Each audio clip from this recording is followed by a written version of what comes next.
buenas tardes y gracias por estar con nosotros en un nuevo Twitch News, el segundo para ser exactos. Hoy se nos ha hecho un pelín tarde, disculpad, pero bueno, ya estamos otra vez aquí, Irene y yo, como en el primer Twitch. Hoy me ha acompañado otra vez, he convencido. Y hoy os queríamos acercar un poco a la realidad y los mitos sobre el cáncer infantil. Todo ello porque el 4 de febrero se celebró el Día Mundial contra el Cáncer. Mañana, día 11, celebramos el Día Mundial de la Mujer y la Niña en la Ciencia y el próximo 15 de febrero también celebramos el Día Mundial contra el Cáncer Infantil, así que queremos recoger todas estas impresiones con las distintas profesionales que se encargan de ello.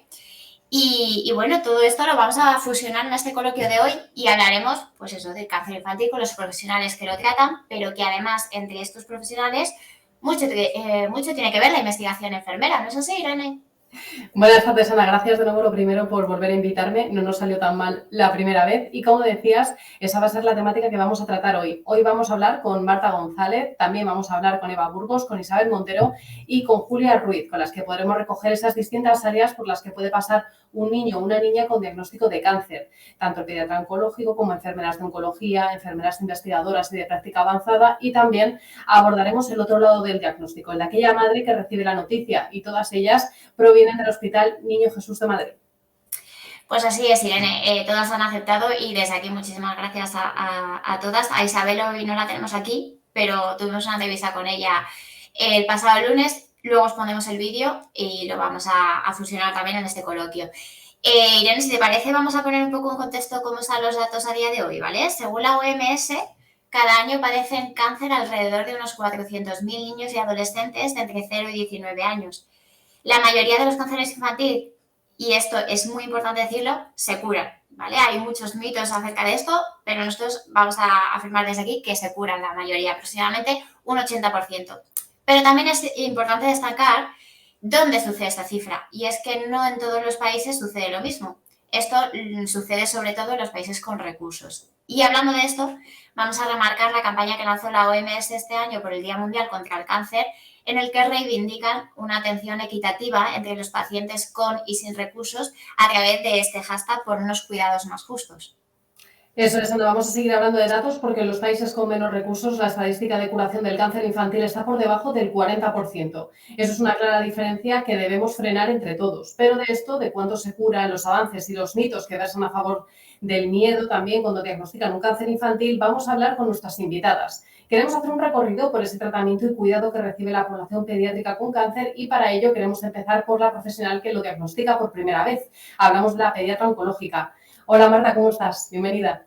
Hola, ¿qué tal? Buenas tardes. Bueno, lo primero agradecer que me hayáis invitado a participar. Creo que todo lo que se pueda extender a la gente y conozca realmente las cosas, ¿no? Y solo mitos y noticias más lejanas, pues es bueno, ¿no? Que se conozca de primera mano. Así que muchas gracias. Gracias a ti. Marta, ¿desde qué servicio llega el niño al pediatra oncológico y con qué diagnóstico se suele presentar? Pues a ver, el paciente pediátrico llega al oncólogo, pues principalmente por dos vías. Una puede ser por el pediatra, derivado por su pediatra, y otra pues a través del servicio de urgencias de diferentes hospitales, ya sea terciarios o hospitales primarios. Y luego, pues bueno, cada año se diagnostican de cáncer más o menos 1.100 niños entre 0 y 14 años, pero hay que saber pues, que sigue siendo la principal causa de muerte por enfermedad en los países desarrollados, ¿no? en niños, ¿no? De 0 a 14 años. Los diagnósticos más frecuentes son la leucemia linfoblástica aguda, que es como un 30%, los tumores cerebrales un 20% y los linfomas un 13% aproximadamente. Esos son los diagnósticos más frecuentes en niños. Sí, perdona, me iba a colar. Marta, te queríamos preguntar también que después de la primera consulta, ¿cuál es el siguiente paso que se da? Bueno, pues luego ya se establece, según el posible diagnóstico del niño, si está estable, pues el diagnóstico se va haciendo y el estudio de extensión en las consultas externas. Y el paciente va a ir a hacerse las pruebas. En el caso de pacientes más agudos, con enfermedades más agresivas, el estudio se realiza ingresado en la hospitalización de oncología. Marta, cuando habláis con los padres por primera vez que llegan a consulta con este diagnóstico, diagnóstico todavía no confirmado o que tú te lo tienes que trasladar, ¿cuál es la dificultad que más encontráis a la hora de de trasladar esta información a los padres, porque, bueno, como hemos comentado antes, hay muchos mitos con que, bueno, el cáncer directamente quiere decir muerte y hemos visto que no es así. Según las cifras, solo el 80%, o sea, el 80% se cura. Pues a ver, para unos padres el diagnóstico de cáncer o posible cáncer en su hijo es de las peores noticias que les puedes dar, desde luego, y es muy importante adaptar la información que se les dé, la terminología, de forma que sea accesible, ¿no? Algo que pueda entender la familia y hacer también en ese momento que todo el personal sanitario, pues enfermeras, auxiliares, médicos sean muy cercanos al paciente y a la familia que le rodea. Y desde luego transmitir desde el primer momento un poco lo que habéis dicho, ¿no? Que el cáncer infantil ha cambiado, que bueno, en los últimos años han ido mejorando mucho los resultados y que bueno, se puede curar. Yo creo que es una de las primeras observaciones, ¿no? Que han ido mejorando mucho los resultados, un camino difícil, pero que desde luego se puede. Y supongo que nada de internet, nada de Google, ¿no? Porque eso es lo que haríamos cualquiera, ¿no? Meternos en Google y a ver qué encontramos ahí. Recomendamos, es muy difícil evitar la participación en internet en estos tiempos, pero siempre les invitamos a que intenten mirar páginas más o menos científicas y que luego nos consulten todo, porque lo que entiendan ellos de la información y cómo la procesen, pues es muy diferente a veces de la realidad.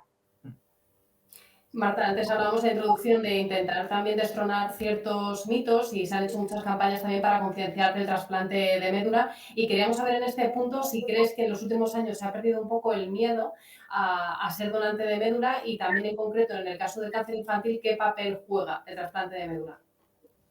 Bueno, pues yo creo que las donaciones de médula, desde luego, sí se ha perdido bastante el miedo. Se ha visto que puede ser accesible, ya sea utilizando como fuente la sangre periférica o la médula ósea.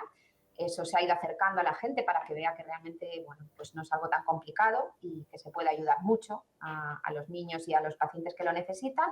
Y luego el trasplante, pues bueno, tiene utilidad o indicación en determinadas patologías que son de alto riesgo o en aquellos casos que el niño ha presentado una recaída a la primera línea de tratamiento y necesita pues consolidar con un trasplante.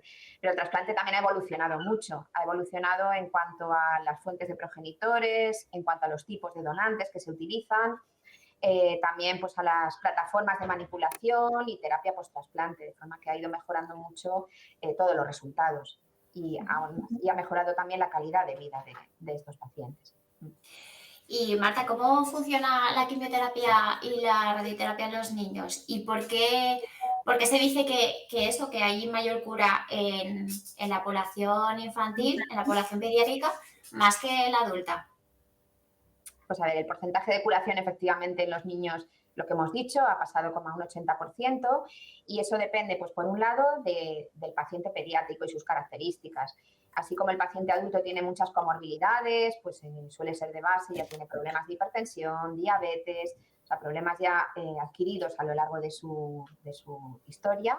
El paciente pediátrico no, el paciente pediátrico es más sano y normalmente no tiene esas comorbilidades. Eso hace que se tolere mejor la quimioterapia. Y luego el tipo de tumor. Los pacientes pediátricos tienen tumores que, como ellos mismos son de crecimiento rápido, a veces crecen más deprisa, pero eso les hace más sensibles a la quimioterapia y la respuesta mejor. Entonces, ambas cosas hacen que la supervivencia sea mejor. Hemos mencionado la quimioterapia y la radioterapia, pero Marta, ¿qué otros tratamientos existen? Pues a ver, la verdad que los tratamientos han cambiado mucho en las últimas décadas porque efectivamente antes el tratamiento en el cáncer es muy importante que sea multidisciplinar, pues basándose sí en quimioterapia, radioterapia, cirugía, pero efectivamente en los últimos años se han incorporado muchos tratamientos, es fundamental la inmunoterapia que está basada pues, en el uso de anticuerpos monoclonales, en el uso también de terapia celular basada en infundir determinadas células que pueden ayudar a modular, infundir linfocitos, células mesenquimales, células natural killer, medicaciones como inhibidores de checkpoint, que se llaman, y luego la terapia CAR, que bueno, pues eso se ha extendido mucho en los últimos años y ha cambiado radicalmente el pronóstico en el caso de la leucemia linfoblástica aguda B infantil, en aquellos pacientes de alto riesgo o en recaída. Entonces, digamos que todo eso ha ayudado mucho a que los resultados y el pronóstico vayan mejorando con los años y además incorporan una mejoría, lo que he comentado antes, en la calidad de vida del niño. Marta, hemos hablado de cómo transmites la información a los padres y cómo reaccionan los padres, pero ¿y los niños? Pues a ver, el soporte psicológico es fundamental. En todas las unidades de oncología infantil, casi todas, hay un servicio de psicología y si no debería haberlo, y adaptado. Es muy diferente en pacientes pediátricos pequeños y en pacientes adolescentes. Los adolescentes prácticamente se comportan como adultos y así quieren que les transmitas la información, es decir, tienes que respetar pues que ellos quieren saber, que realmente ellos dicen que el tratamiento es para ellos y quieren que se les incluya en todas las informaciones, que participen. Entonces, el soporte es diferente. Ellos lo que quieren es que se mantenga un poco su vida actual, es decir, que no pierdan del todo el colegio, amistades y todo eso se ayuda a que se mantenga. Y luego los niños pequeños, pues bueno, hay que adaptarlo obviamente a su edad. Tienes que mantener en los niños pequeños, lo más importante es que ellos no tengan el sentimiento de dolor, de sufrimiento, porque luego ellos a veces lo viven como un cuento, estar en el hospital, como tienen voluntarios, tienen colegio, tienen teatro. Si no sienten los síntomas físicos, digamos, del tratamiento, pues lo llevan mucho mejor. O sea, que es adaptarles, que no sufran por el tratamiento lo menos posible y, bueno, pues permitirles hacer su vida de niño. Marta, en cuanto a los plazos, entendemos que dependerá no solamente del diagnóstico, sino también de la terapia que se utilice, pero de media, ¿cuánto puede estar hospitalizado un niño con cáncer infantil?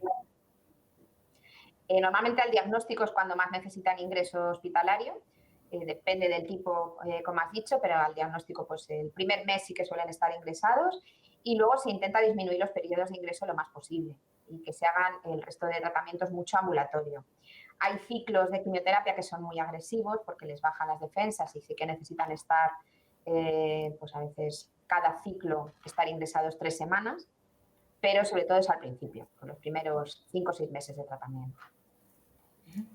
Digo que depende mucho del paciente. Y se intenta, pues si se puede, la hospitalización domiciliaria, recurrir a los hospitales de día que tenemos muy bien dotados durante todo el día, mañana y tarde, para que mucho tratamiento permita al niño que mantenga dormir en su casa y su vida más normal.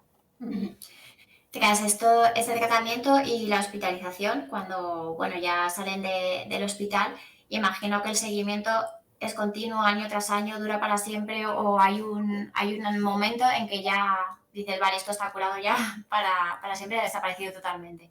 Bueno, pues hay un periodo de mayor riesgo de recaída después de un diagnóstico, que normalmente pues, son los primeros 2 años, depende de las patologías de base, pero aproximadamente es así, y se van distanciando un poquito los controles, ¿no? Hasta que pasan a una vez al año. Pero normalmente una vez al año sí que se les ve para controlar ya no solo la enfermedad, sino bueno, pues posibles secuelas que haya tenido por la quimioterapia, intentando que su calidad de vida sea la mejor posible. Es decir, si necesitan soporte a nivel endocrinológico, a nivel ginecológico, ayudar no solo a curarles, porque yo creo que no solo es importante curar, sino cómo se cura, y más en un niño. Entonces intentamos que su calidad de vida se aproxime lo más posible a la normal. Marta, antes que hablábamos de los tratamientos y que, bueno, que hay muchos avances, ¿hay alguno en concreto que ahora mismo estéis muy pendientes porque parece muy prometedor? Pues a nivel de tratamiento de la leucemia linfoblástica que he comentado antes, sí, la terapia CAR, la verdad que el tratamiento con linfocitos del propio paciente que se modifican genéticamente para que actúen contra la enfermedad, es una de las cosas que ha revolucionado mucho pues, todo lo que es el campo de tratamiento de la leucemia. Y luego, pues, tratamientos dirigidos, es decir, ahora lo que se hace es secuenciar los tumores, digamos, al diagnóstico, como analizarlos al mínimo, de forma que la terapia se pueda hacer lo más dirigida posible. Es decir, si un niño tiene en su tumor una alteración molecular, poder usarlo como diana para dar un tratamiento después. Entonces, la secuenciación está, pues, digamos, alterando mucho o mejorando mucho los tratamientos, ¿vale? Porque es tratamiento dirigido al tumor de cada paciente. Entonces, la secuenciación de los tumores y los tratamientos diana, eso pues está revolucionando también. Y luego en el campo del trasplante, pues terapia celular también un poco a la carta, digamos, ¿no? Que es hacer el trasplante ideal para cada patología, en cuanto a fuente, a donante, tipo de células, tratamiento posterior, o sea que todo personalizar lo más posible. Bueno, Marta, pues muchísimas gracias, no te quitamos más tiempo, que sabemos que estás trabajando. Así que, bueno, te vamos a despedir aquí y vamos a pasar con Eva Burgos, que es la enfermera que ahora mismo está en el hospital de día, pero bueno, ha estado muchos años en planta, así que muchísimas gracias, Marta. Vamos a hacer un tema que Gracias. es la siguiente, digámoslo así, de este hilo conductor, ¿no? Desde que el niño o la niña pasa el primer diagnóstico con la pediatra oncológica, ya le han dado la información al niño o niña y los padres, y bueno, y en planta ahora se encuentra con el cuidado de la enfermera, que le hará ese seguimiento también junto con la pediatra durante su estancia y le va a proporcionar el mejor confort posible a su estado. Así que para hablar de ello, bueno, como hemos adelantado, vamos a hablar con Eva Burgos. Eva, ¿cómo estás? ¿Dónde estás? Ya te tenemos aquí. Hola Eva, bienvenida. Hola Eva, muchísimas gracias por venir y por aceptar la entrevista.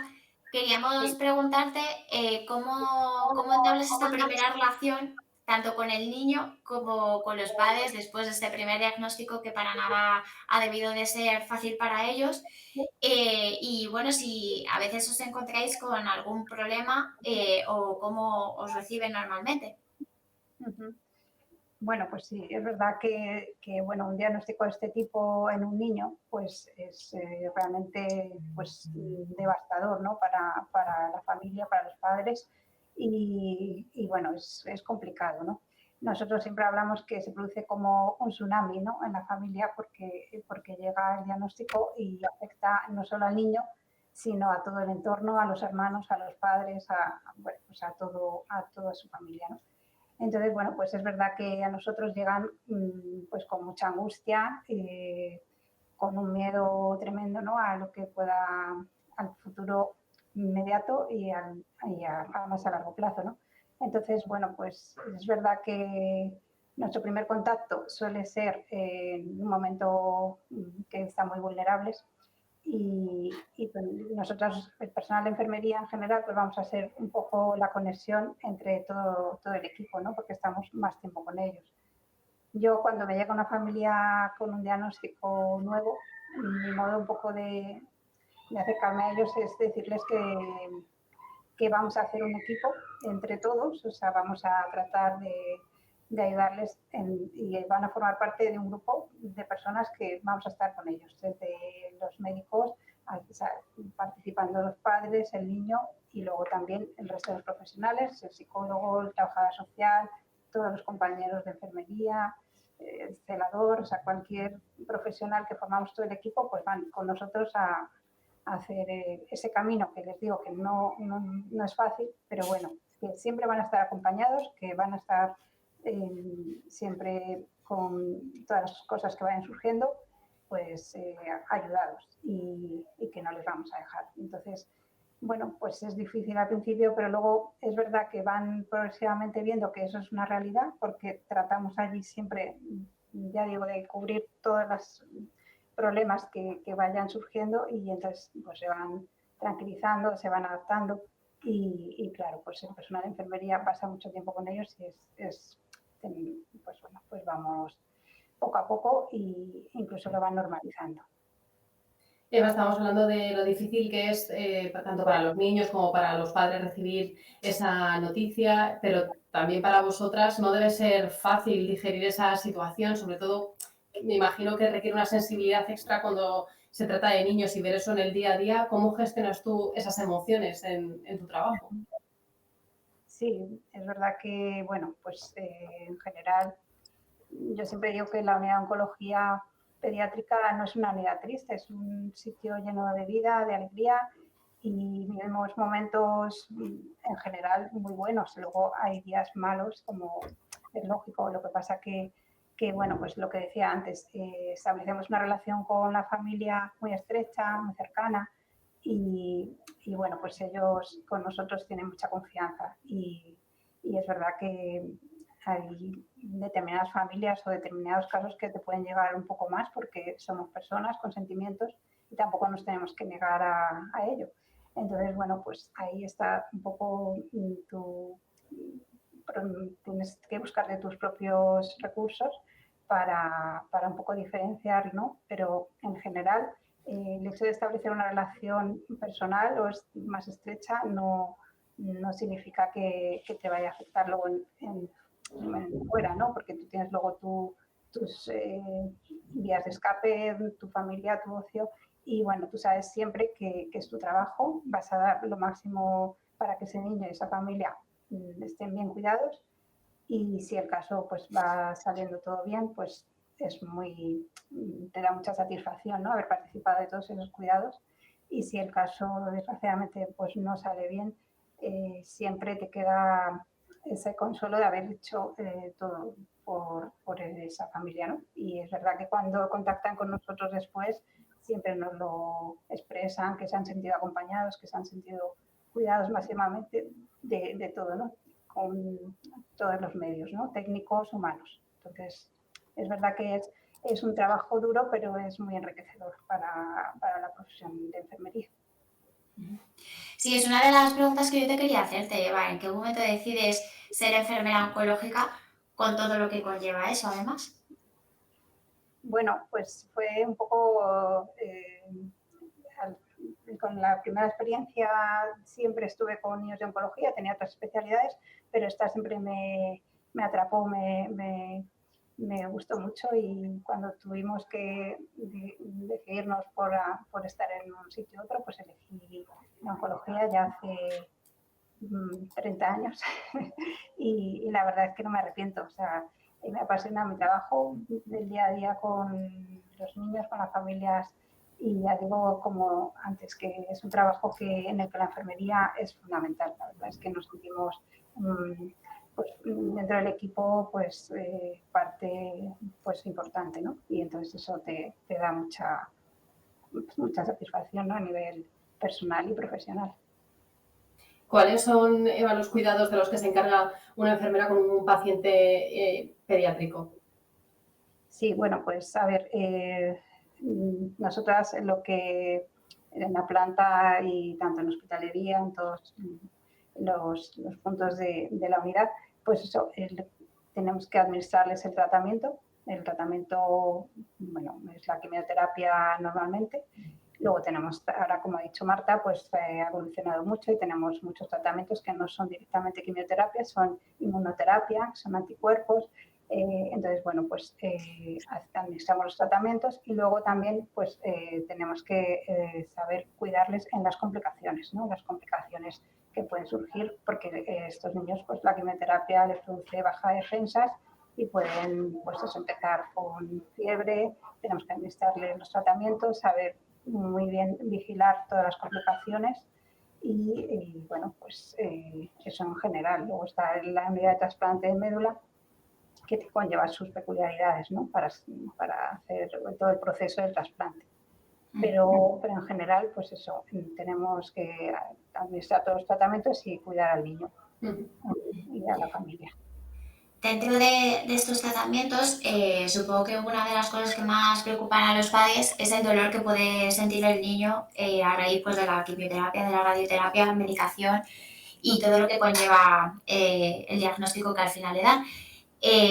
No sé cómo, supongo que los niños pequeños tenéis una medición del dolor distinta a los que a lo mejor son más adolescentes, que lo saben expresar de otra manera. No sé cómo lo medís.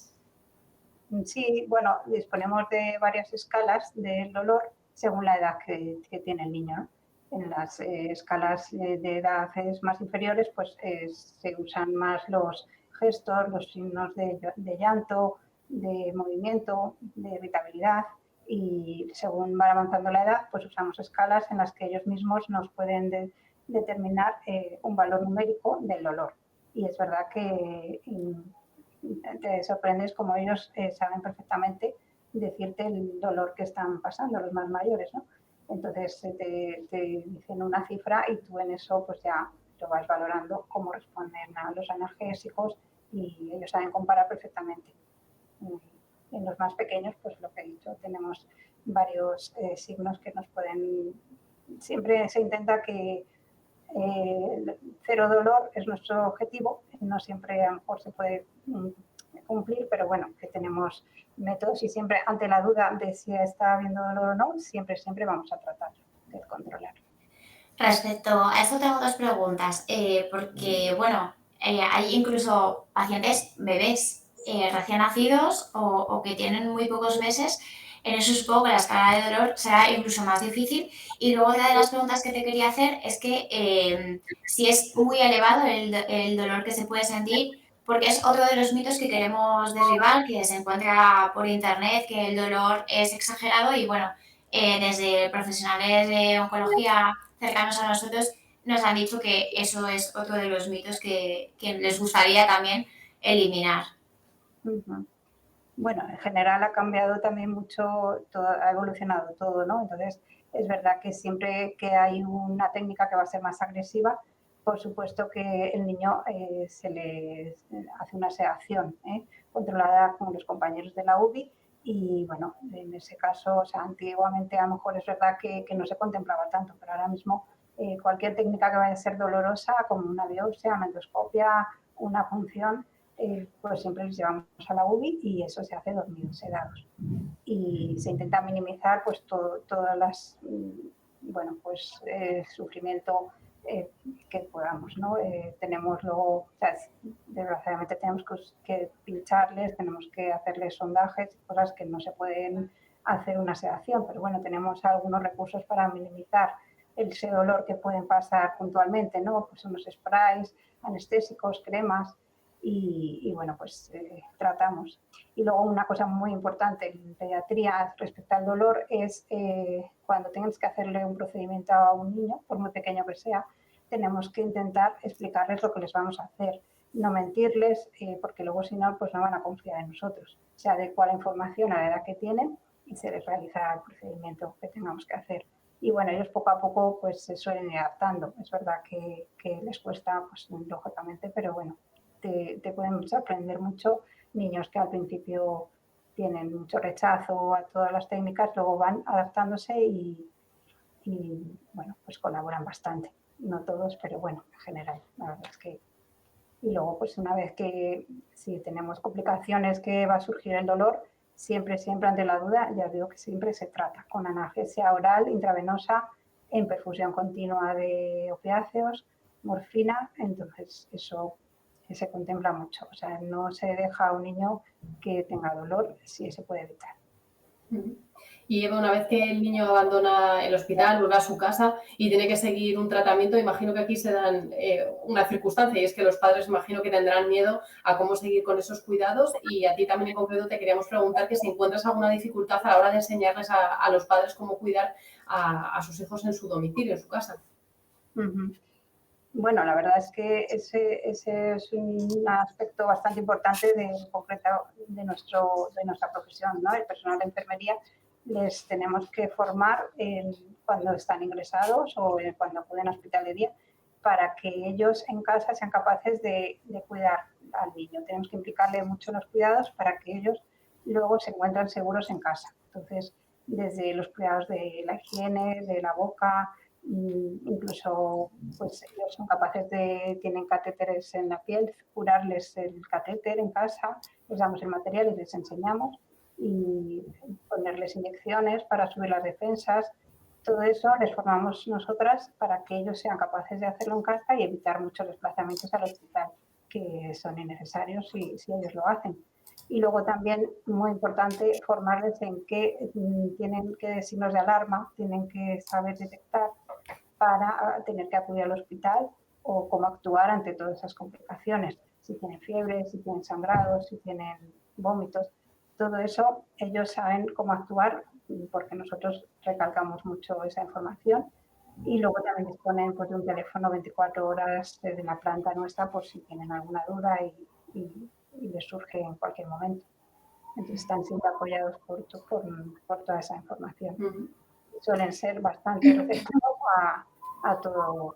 Ahora tenemos un poco de una dificultad que es el idioma, en algunas clases, porque tenemos muchos pacientes extranjeros y a veces se dificulta un poquito esa comunicación, ¿no? Pero bueno, también tenemos intérpretes y disponemos de algún recurso de traductores y tal pero es verdad que ahí encontramos un poquito de dificultad en algunos casos, ¿eh? Pero en general los padres lo que quieren es que estén los niños en casa y colaboran y saben, son capaces de desarrollar muchas destrezas para cuidarles. Se convierten en unos enfermeros, como dicen ellos también. Eva, y otra de las cosas que quizás cambian, no solo con la medicación, sino que supongo que también tenéis que llevar una nutrición estricta, puede ser el carácter de los niños, ¿no? También puede ser que, bueno, al estar enfermos, la sensibilidad por ellos de unos padres o incluso de vosotros, aunque lo veáis cada día, puede llevar, pues eso, a que a lo mejor el niño tenga un capricho y cómo gestionáis ese capricho para no dárselo si no podéis dárselo. Sí, bueno, es complicado. La verdad es que hay veces que bueno, los tratamientos en general pues producen muchos efectos secundarios que también alteran a veces el carácter, ¿no? Y todo afecta, ¿no? Incluso pues eso, a la alimentación, la nutrición, que además es una parcela que es un terreno que es de los padres porque ellos son los que se encargan de la alimentación, ¿no? Y a veces pues angustia un poco que el niño deja de comer. O luego tenemos a veces el efecto contrario. Hay un tratamiento de base, por ejemplo, en la leucemia, que son los corticoides, que les producen todo lo contrario, una ansia por comer a todas horas, que no se calman con nada, lo comen incluso de noche. Y bueno, pues eso es a veces un poquito difícil de gestionar. Pero bueno, los padres lo que tienen que estar es muy bien informados de cómo tienen que actuar. Hay que saber que eso es pasajero y que, bueno, pues luego van a tener un apoyo siempre en el servicio de nutrición también para todas las complicaciones, ¿no? Hay niños pequeños que dejan de comer, tenemos que ponerle una sonda que va al estómago para hacerles una nutrición.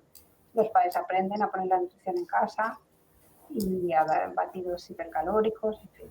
Y luego, bueno, pues es verdad que los niños a veces, lo que te comentabas, ¿no? Que es complicado gestionar el tema de los caprichos y tal, pero bueno, los padres poco a poco pues les van intentando quitar y poner un poquito depende del caso, ¿no? Pero bueno, y luego también los adolescentes, que tenemos aquí la unidad de adolescentes también, como creo que ha comentado Marta, ahí la alteración del carácter pues es un poco más complicado, ¿no? Porque ellos están en una etapa de su desarrollo muy difícil de por sí y entonces esto se une ya a los cambios físicos, de pérdida de pelo, de la deformidad que producen algunos tratamientos y bueno, pues ahí también hay que, ellos saben lo que ha dicho Marta, saben perfectamente su enfermedad, el miedo a la muerte, entonces ahí pues tenemos que estar muy respetuosos con los días que pasan malos, estar ahí simplemente apoyándoles, escuchándoles. Y luego tenemos el equipo de psicólogos, dependiendo de la edad, también que les atienden, y a los padres también. Y luego muchas fundaciones, voluntarios, que también se hacen un poco más llevadero los ingresos. Vale. Pues muchas gracias, Eva. No sé si tienes alguna pregunta más, Irene. No, la verdad que me ha quedado bastante claro todo lo que hemos tocado, todas esas áreas que nos ha aclarado Eva. Otra vez, gracias por hacernos este pequeño huequito en vuestro día a día. Y bueno, nada, no te robamos más tiempo. Vamos con Julia también, que es parte de todo este proceso, ¿no? Todos estos cuidados enfermeros están basados en la evidencia, claramente. La investigación y los avances en los tratamientos hacen que la formación pues, sea un factor muy importante. Y Julia Ruiz, nuestra siguiente invitada, enfermera de calidad y gestión y de práctica avanzada, se encarga de todo esto y más que ahora nos vas a contar, ¿no, Julia? ¿Cuál es tu papel principal? Hola, ¿qué tal? Pues bueno, mi papel principal dentro del servicio de oncomatología del Niño Jesús me dedico a la gestión de la calidad del programa de trasplante, que va a incluir todo lo que supone en el trasplante, pues tanto desde la obtención de células que necesitamos o médula para el trasplante, como la manipulación de esas células y luego ya posteriormente pues todo el proceso de ingreso de trasplante, de coordinación de ese ingreso, de coordinación de cuándo tienen que donar y de todo el proceso hasta el alta del paciente y luego ya pues el largo plazo del paciente, ¿no? Y bueno, pues combino un poco entre la gestión de la calidad de todo esto, ¿no? Estos programas están acreditados con estándares internacionales que en nuestro caso son específicos para el trasplante, que se llaman, son estándares JACI, y bueno, pues es un poco combinación de todo eso, pues con coordinación de partes de trasplante con Marta González, que la habéis visto al principio de este tweet, ¿no? Y bueno, pues básicamente me dedico a eso. Julia, además de eso también investigas y precisamente la investigación quizás sea una de las cosas más importantes para combatir el cáncer, pero la investigación del cáncer infantil no sabemos si se puede incluir a los niños. A ver, colaboro en las investigaciones que lleva el servicio de la parte de la unidad de trasplante, los médicos, en algunas de las partes, pues por medio de recogida de datos, ¿no? Y un poco ver resultados, ¿no? También trabajamos a lo largo de por medio de los requisitos, de los estándares también, tenemos que ver cuáles son las respuestas de los pacientes con el trasplante. Entonces, todo esto también son datos que se recogen y se ve cómo es la evolución del paciente, ¿no? Y todo esto, bueno, pues se lleva luego a estudios también para, bueno, pues eso, mejorar nuestros procesos y ver qué se puede hacer más, ¿no? Pues contra la leucemia infantil y contra tumores sólidos y las indicaciones básicamente en este campo de trasplante. A nivel de luego enfermería, pues sí que intentamos siempre también con lo que es nuestra práctica diaria, ¿no? Pues ver qué preguntas queremos hacernos y a ver en qué podemos, ¿no? Buscar lo que es la evidencia, ¿no? La práctica basada en la evidencia. Entonces, bueno, pues hemos hecho, sí que hemos hecho algún estudio, por ejemplo, de efectos adversos en la infusión de progenitores, porque hay veces que o bien porque son niños muy pequeños o bien porque son productos que a veces se criopreservan y llevan pues un conservante, entonces pueden producir efectos adversos, ¿no? Entonces, un poco en esa línea, ver qué es lo que está pasando y cómo podemos nosotros mejorar también en ese sentido. Y bueno, luego pues otras cosas así del día a día, pues catéteres y a nivel lo que es del hospital, ¿no? Julia, eres coordinadora del Grupo de Enfermería de Trasplante Nacional a nivel de la Unidad de Trasplante del Niño Jesús. Explícanos exactamente en qué consiste esa labor y qué coordinas exactamente. Bueno, esto surgió a partir de cuando ya te vas implicando y vas colaborando con otros hospitales, con otros servicios, con otras asociaciones, ¿no? O fundamentalmente aquí surge de, claro, no somos una unidad aislada, ¿no? Y todo lo que queremos conseguir por el paciente oncológico, hematológico, tiene que ser pues siempre desde una perspectiva pues de multicéntrica, ¿no?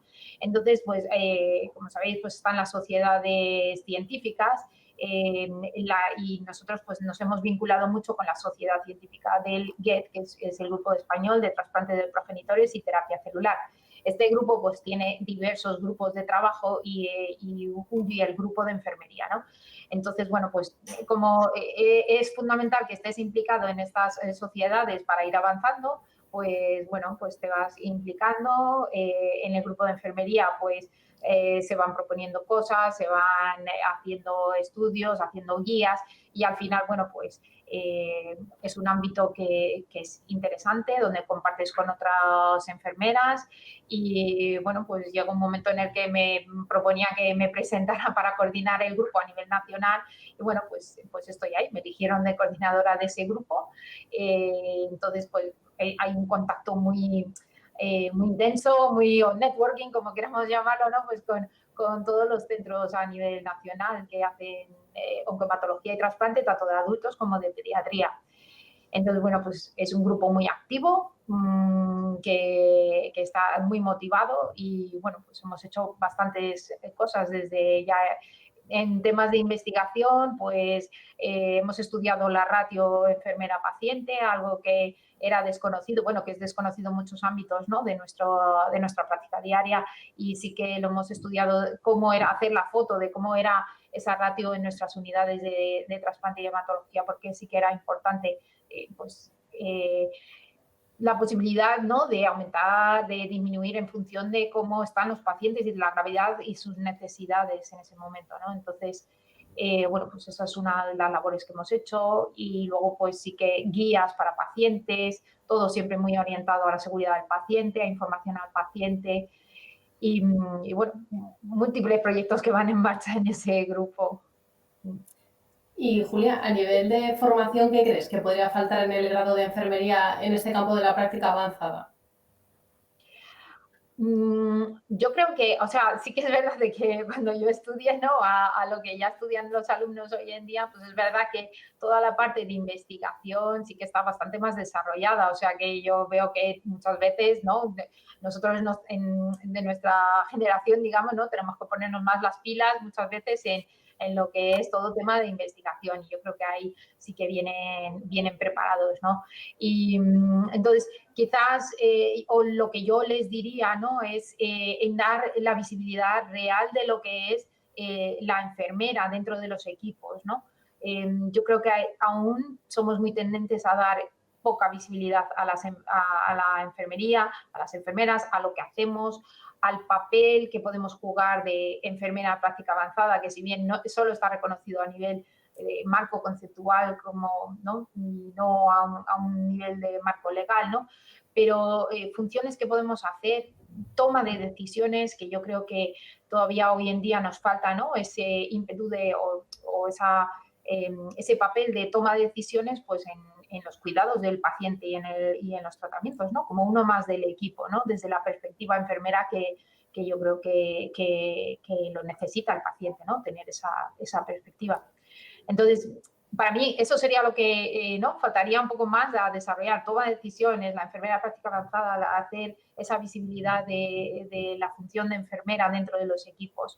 Una enfermera pues que realmente coordina, enfermera gestora de casos, ¿no? Pues que realmente acompañan todo el proceso al paciente y va a coordinar y va a cohesionar el grupo porque va a hacer esa función. Eva, esta figura de enfermera de práctica avanzada, no sé si la conocías tú cuando te hiciste enfermera, no sé incluso si lo conocen las familias que ingresan en la unidad oncológica del Hospital del Niño Jesús, si sabe que tú estás detrás de todo esto. Y otra de las preguntas es, ¿en qué momento, cuando estudias enfermería, al final dices, vale, yo quiero hacer esto? Pues, a ver, yo creo, conocido, no, yo te diría a nivel de usuario, ¿no? Yo creo que quizás se empieza a oír un poco más, a lo mejor hay ¿no? La figura que es enfermera de práctica avanzada, que también son coordinadoras de trasplante, coordinadores de la terapia CAR, que, bueno, que se oye mucho ahora, ¿no? Esa terapia que es más individualizada, dirigida, ¿no? Pues a los pacientes que son de leucemia luego refractarios o tal, pues ese papel ya sí que hay sitios y hay unidades donde está, pues, vamos, reconocida, ¿no? Y sí que la familia reconoce esa persona porque es la primera persona casi que le va a recibir al paciente, a la familia, ¿no? Y les va a indicar cuál va a ser todo el proceso. Entonces, ahí sí, pero creo que son muy contados las unidades que hoy por hoy todavía funcionan así y tienen de una forma tan presente esa figura. Entonces, bueno, pues creo que hay que avanzar en ese sentido y, bueno, creo que se irá avanzando. Y no me acuerdo qué la segunda pregunta que has hecho, o sea, era... ¿En qué momento cuando tú quieres ser enfermera decides que quieres ser enfermera de práctica avanzada? Bueno, yo creo que esto te lo da al final la experiencia del tiempo trabajado, ¿no? Entonces, porque normalmente pues cuando venimos a un hospital o venimos como enfermera asistencial en la planta, pues muchas veces donde nos toca, ¿no? Sí que es verdad que hoy en día con el tema de los EIR, ¿no? Pues ya hay una cierta especialización y entonces, claro, es normal que, ¿no? Quien se vaya a incorporar al mundo laboral pues vaya buscando ya que ese sea reconocido, ¿no? Y por tanto, bueno, pues si eres pediátrico, pues que estés en un hospital pediátrico, en una unidad pediátrica o etcétera, ¿no? Y luego yo creo que al final avanzas a una figura de enfermera de práctica avanzada, pues ya cuando pasas cierta experiencia, cuando ves que puedes cubrir ciertas necesidades desde tus funciones, ¿no? Y bueno, para mí ha sido como evolucionar, ¿no? Ir evolucionando, encontrar espacios donde la enfermera tiene capacidad para hacer muchas otras funciones y pues de ahí ha ido derivando. Bueno, yo tengo otra pregunta. Cuando llegan las enfermeras nuevas por primera vez a esta unidad, ¿eres tú la que gestionas toda esta formación, las que bueno, le enseñas al final vuestro día a día en la planta y sus principales funciones. Tenemos la formación, la tenemos, digamos que compartida, ¿no? Con lo que es la supervisora de la unidad y con las enfermeras de la unidad. Yo juego también, dentro de ese equipo, juego mi parte de papel, ¿no? Sí que viene estructurado y ya organizado desde la gestión de la calidad, porque dentro de los estándares, y bueno, creo que ya no depende de que tengas una acreditación o no, o unos estándares que seguir o no, sino yo creo que esto debería ser pues, fundamental para cualquier sitio, ¿no? Que tengas que, cuando recibes a una persona en una unidad nueva, pues tengas una acogida, una formación inicial, un acompañamiento inicial de cierto tiempo, ¿no? Enseñarles, ver, por ejemplo, dónde tienes los procedimientos que se siguen en la unidad, ver cuáles son los puntos críticos, que entiendan, por ejemplo, qué es un trasplante, ¿no? Porque es un proceso muy complejo que no se aprende con 2 días de estar trabajando, ¿no? Y que puedas valorar al paciente en sí con todas pues las complicaciones y todas las cosas que le pueden ocurrir, ¿no? Y entonces eso es fundamental, estar acompañado y formar, ¿no? Formar con una formación inicial y luego una formación continuada. Esta sí la elaboramos para todo el año, pues con esto de la pandemia nos ha trastocado un poco todo, porque sí que es verdad que antes pues, teníamos una sesión semanal interna que iban preparando pues, diferentes enfermeras o alguna persona del equipo médico, con lo cual bien, pues teníamos muy diferentes temas para tratar sobre lo que era oncología, hematología o trasplante. Y esto pues te da, ¿no? Una actualización sobre los conocimientos que hay del campo. Y bueno, ya más a más, claro, en los estándares sí que te piden una capacitación anual de toda esa formación. Pero bueno, creo que, o sea, hasta la formación continuada, esto es algo que creo que debería existir en todos los sitios, ¿no? Para facilitar cosas, ¿no? A veces es verdad que a nivel local a veces es difícil, bueno, pues poder estructurar toda una formación o que, ¿no? Entonces eso sí que desde el grupo de enfermería que coordino a nivel nacional sí que preparamos un curso de formación inicial online con 14 módulos donde pueden verlo a su ritmo, con examen tras cada módulo, con encuesta de satisfacción tras cada módulo igual y que luego está acreditado también, ¿no?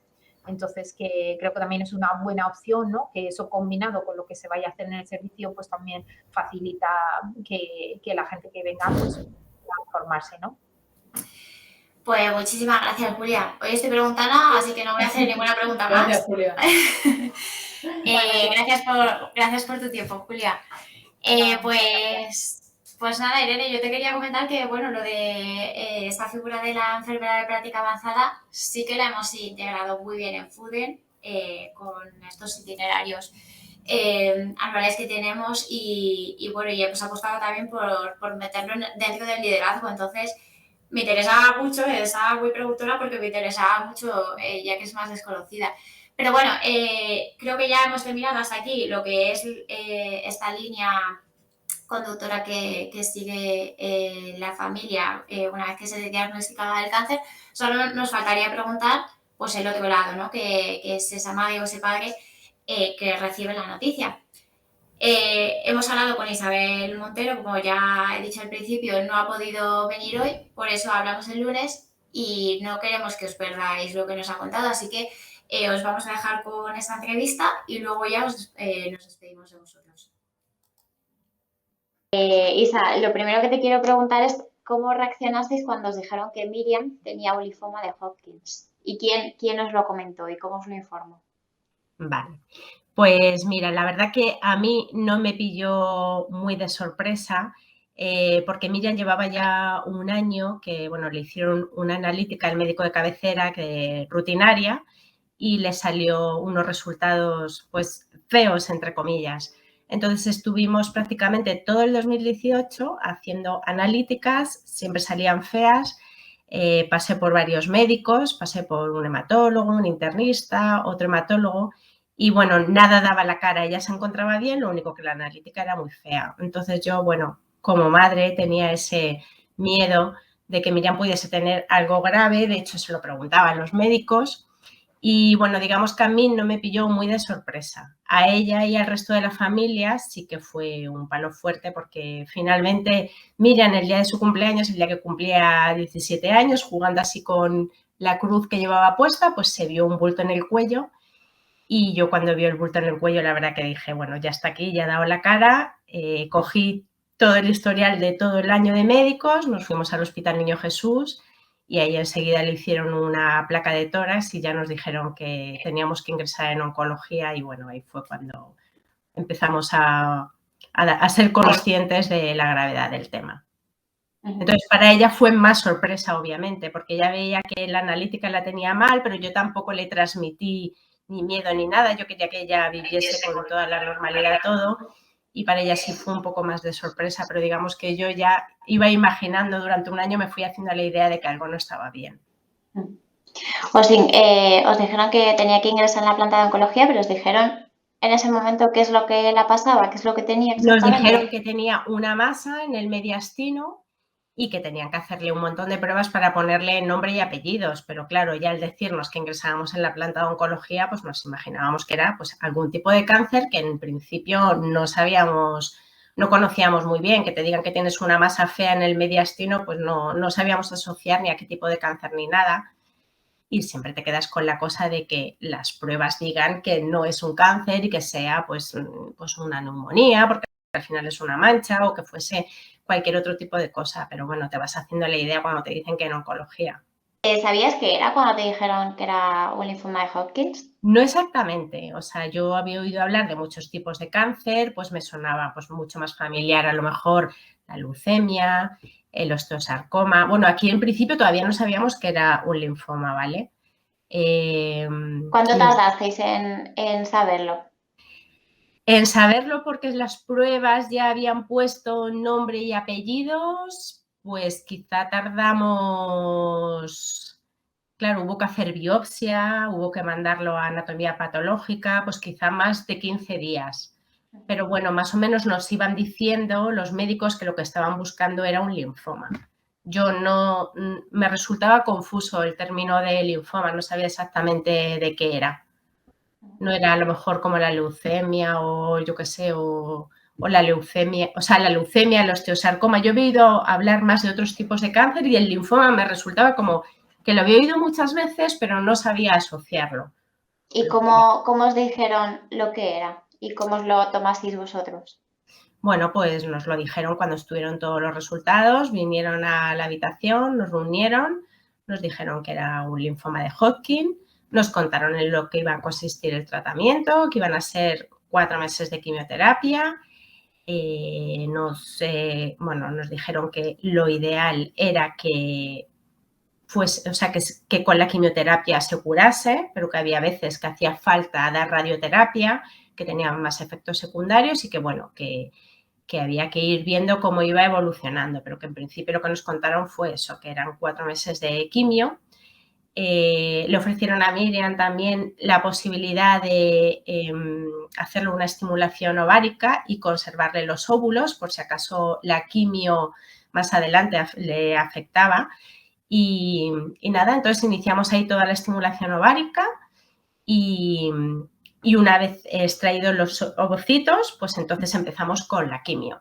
O sea, en total, en resumen de todo, nosotros se lo descubrieron un 12 de enero y la primera quimio la tuvo el 1 de febrero. Durante todo ese tiempo fue pruebas, ayunas, biopsias, estimulación ovárica, extraer ovocitos y el 1 de febrero empezamos con la primera quimio. ¿Tu primera reacción y la primera reacción de Miriam ante esa noticia, cuál fue? Pues mira, a mí mi primera reacción, aunque suene raro, fue como, por fin sabemos lo que tiene, por fin tiene nombre y apellidos, por fin vamos a intentar combatir lo que tiene, porque yo todo el año previo pasé mucho miedo. Entonces, para mí fue como, o sea, qué miedo que una hija tenga un cáncer, porque es lo que más miedo nos da a unos padres. Pasé mucho miedo, pero también sentí alivio de que por fin se hubiese descubierto lo que era y que pudiese tener cura. Miriam, ¿cómo reaccionó? Es que, o sea, lo de mi hija fue increíble porque, bueno, Miriam, al principio, cuando vio que ingresábamos en oncología, mamá, tengo cáncer. Pues hija, parece que es lo que están buscando, que tienes cáncer. Mamá, ¿me voy a quedar calva? Pues sí, Miriam, te vas a quedar calva. Pues lloró, no sé cómo explicarte, Miriam lloró 10 minutos. 10 minutos, o sea, de pensar que estaba en primero de bachillerato, que tenía 17 años, todo lo que tenía por delante, pues que se iba a perder el viaje final de curso a Italia, que se iba a perder las bodas de sus primos, o sea, como a todo lo que tenía que renunciar. Pero 10 minutos. En ningún momento dijo, porque a mí, en ningún momento se rebeló, o sea, fue un ejemplo para todos, o sea, muy bien, la verdad. Nos lo puso muy, muy, muy fácil. Algo que se teme mucho, bueno, cuando tiene hermanos, es que, pues, como que se desplacen o el foco principal, la atención sea en ella. Entonces, bueno, te quería preguntar cómo gestionaste todo esto, ¿no? Bueno, yo la verdad que tengo mucha suerte porque el Niño Jesús es mi hospital de referencia, es el hospital donde he ido siempre, vivo al lado del Niño Jesús. Entonces eso era un punto muy importante porque mis hijos venían mucho a ver a su hermana al hospital. Bueno, el punto más importante es que Miriam, gracias a Dios, no tuvo que estar ingresada en muchos ciclos, ¿vale? Ingresó al inicio hasta que le hicieron todas las pruebas, ahí sí estuvo 10 días ingresada. Luego en el primer ciclo también estuvo una semana ingresada. Y luego en los últimos también, que le costaba recuperar del riñón, también algo. Pero la quimio era en el hospital de día y volvía a casa. Entonces, por un lado, pasó prácticamente toda la enfermedad en casa y con sus hermanos. Por otro lado, cuando estaba ingresada, venían sus hermanos solos, o sea, se venían los dos andando y venían al hospital a verla, o sea que estaban siempre con ella. Si tenía que estar ingresada en fin de semana, es que se venían desde por la mañana hasta por la noche, estábamos los 4 en la habitación y no tuvieron esa sensación. Y luego lo mejor de todo fue que yo me pude acoger a la prestación social de cuidados de menores por cáncer. Entonces eso me permitía tener una reducción de jornada, o sea, se renovaba cada 2 meses, entonces me permitía tener reducción de jornada de hasta el 100%, vamos, es 99 y hasta el 50%. Entonces, claro, yo los primeros meses me perdí reducción de jornada del 100% con salario total. Y entonces al estar en casa, pues yo al final estaba con mis 3 hijos más de lo normal, más que cuando estaba trabajando. Porque, bueno, yo tenía una persona también en casa que me ayudaba, entonces yo, como Miriam se levantaba muy tarde, siempre he sido muy dormilona y aparte estaba cansada con la quimio, pues yo madrugaba y llevaba el pequeño al cole. Cuando llegaban a la 1, que habitualmente cuando yo trabajo no puedo, luego volví a llevar al pequeño al cole, o sea, tuve la suerte más que si yo estuviese trabajando y no hubiese pasado. La verdad, los hijos se sintieron también como más acompañados.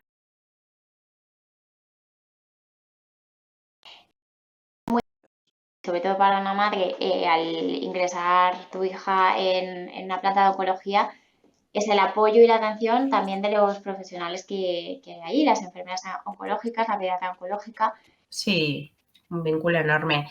A ver, pues es que yo del personal del Niño Jesús es que estoy más que agradecida, o sea, desde el celador que entre prueba y prueba iba por los pasillos a hacerle la biopsia y le iba arropando, miren, arrópate que vamos a pasar por una corriente, las señoras de la limpieza, el hospital de día, porque claro, Miriam cómo se daba las quimios en el hospital de día, las enfermeras del hospital de día maravillosas, las auxiliares, vamos, cuando se tuvo que rapar Miriam al cero, la pelaba la auxiliar, cuando estuvimos ingresados en planta, las enfermeras de planta, todo el mundo, la oncóloga, por supuesto, todo el mundo, maravilloso. La verdad que es que se les nota una vocación y una sensibilidad que, bueno, nosotros hemos estado encantados con el Hospital Niño Jesús, la verdad. Muy contentos. Con las familias, bueno, pues con las familias, ¿qué te voy a decir? Creas un vínculo que, vamos, es increíble, increíble. O sea, las noticias que reciben el resto de niños te afectan como si fuese tu hijo, con las madres, es que te une ese sufrimiento, ese dolor y bueno, pues a día de hoy, ¿qué te voy a decir? Ayer quedé con un montón de padres que vinieron desde fuera de Madrid, nos vimos todos, estuvimos por el centro y bueno, es como que ya formas una familia para siempre, claro. Y en el plano psicológico te quería preguntar si tuvisteis atención psicológica o la necesitasteis. Pues mira, yo no pedí ayuda, la verdad. Yo he pasado todo y además es que ni siquiera he pedido, pues a lo mejor alguna pastilla para dormir. Reconozco que tuve épocas complicadas, de hecho hay veces que todavía las tengo, pero no sé si, bueno, no he pedido ayuda y no me he tomado nada. Miriam necesitó un poquito de apoyo al acabar. Cuando ya había terminado estaba como un poquito obsesionada, pues todo el rato tocándose los ganglios y tal, y pedimos ayuda a la Asociación Española contra el Cáncer y estuvo yendo un tiempo con una psicóloga y bueno, y ahora la verdad que ahora está muy bien.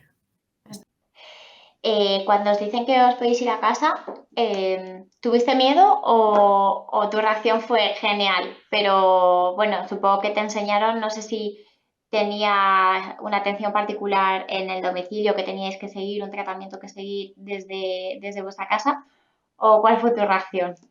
Pues mi reacción fue de sorpresa porque, a ver, el linfoma de Hodgkin lo llevan como con Alemania, ¿vale? Le piden opinión a Alemania, que deben ser pues muy expertos en temas de linfoma de Hodgkin. Entonces, Miriam, en la última prueba que se hizo, pues se veía todavía algo de luz y estábamos así un poco, en el PEC-TAC se veía luz. Aunque los médicos decían, oye, que puede ser un tema de cicatriz, puede ser residual, no quiere decir que haya enfermedad. Entonces, nosotros estábamos ahí en esa fase de cuál es el siguiente paso y entonces Alemania confirmó que era una cicatriz y que era residual. Entonces, cuando nosotros estábamos esperando al siguiente paso, pues nos llamó la oncóloga y dijeron, mira, nosotros pensamos esto y Alemania también.